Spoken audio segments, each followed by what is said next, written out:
Well, here in the U.S., it's a classic Ivy League matchup, Brown versus Harvard University. But tonight's big game up in Cambridge is nothing like previous years. This showdown features two potential NFL players. Our Matt Miller is up in Boston, live from Harvard Stadium. Good morning to you, Matt. I mean, who are we talking about here? Who are these two guys?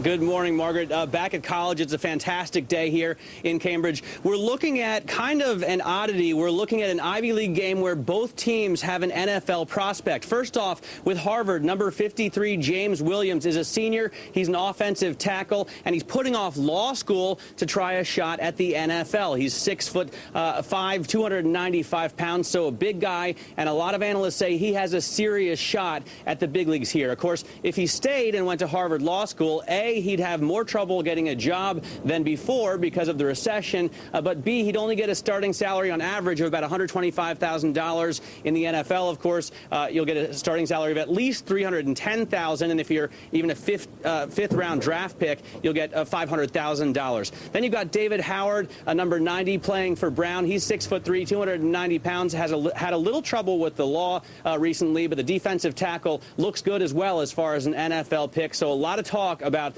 these Ivy League players and how well they'll do in the draft. And we're usually having these conversations of NFL drafts talking about people from, University of Florida, University of Virginia, big schools.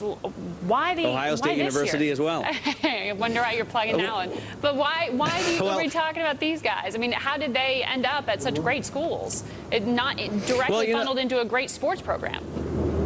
They obviously want prospects at other careers if they don't make it in the NFL. But in the case of at least James Williams, he's a local from Chestnut Hill, Massachusetts, and he was looking forward to getting to study as well. Think about, though, the impact that the Ivy League really has had on collegiate football. The first college football games were played in the Ivy League, and some of the big players in the past were Ivy League players. At Harvard here, Ted Kennedy played football. The Green Bay Packers actually thought about having him on their team, but he decided to put that off himself for a law school and a career in politics. Margaret? All right. Thank you so much, Matt Miller.